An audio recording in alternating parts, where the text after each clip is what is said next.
Subscribe to our YouTube channel and press the bell icon to get the latest. नमस्कार, मेरा नाम पिंटू सिंह यादव है और आप सभी का न्यूज लाइव में स्वागत करते हैं। दोस्तों, बहुजन समाज पार्टी और समाजवादी पार्टी के बीच 2019 के लोकसभा चुनाव में हुए गठबंधन फिर टूटने की वजह पर बीते 2 दिनों से जुबानी जंग जारी है। पहले बीएसपी चीफ मायावती की ओर से आरोप लगाए गए, तब सपा प्रमुख अखिलेश यादव ने उन आरोपों पर पलटवार किया था, लेकिन अब एक बार फिर से मायावती ने अखिलेश यादव को जवाब दिया है।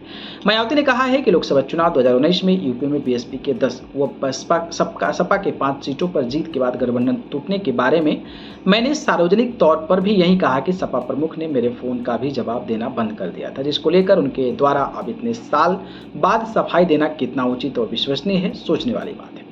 बीएसपी चीफ ने कहा कि बीएसपी सैद्धांतिक कारणों से गठबंधन नहीं करती है और अगर वो बड़े उद्देश्यों को लेकर कभी गठबंधन करती है तो फिर उसकी प्रति ईमानदारी भी जरूरी रहती है। सपा के साथ 1993 व 2019 में हुए गठबंधन को निभाने का भरपूर प्रयास किया गया, किंतु बहुजन समाज का हित व आत्म सम्मान सर्वोपरि है। मास्टर चाबी की बात फिर दोहराई। उन्होंने कहा कि बीएसपी जातिवाद संकीर्ण राजनीति के विरुद्ध है, अतः चुनाव स्वार्थ के लिए आपाधापे में गठबंधन करने से अलग हटकर बहुजन समाज में आपसी भाईचारा बनाकर राजनीतिक शक्ति बनाने का मूवमेंट है, ताकि बाबा साहेब डॉक्टर भीमराव अम्बेडकर का मिशन सत्ता की मास्टर चाबी कर आत्मनिर्भर हो सके। गौरतलब है कि मायावती ने एक पुस्तिका में खुलासा किया है कि 2019 के लोकसभा चुनाव में सीटें कम होने के बाद समाजवादी पार्टी के नेता अखिलेश यादव ने उनका फोन उठाना बंद कर दिया था, जबकि मायावती के बयान पर अखिलेश यादव ने कहा था कि जिस दिन बीएसपी से गठबंधन टूटा, दोनों दल के लोग आजमगढ़ में सार्वजनिक मंच पर थे और मैं भी था। किसी को नहीं पता था कि गठबंधन टूट गया है।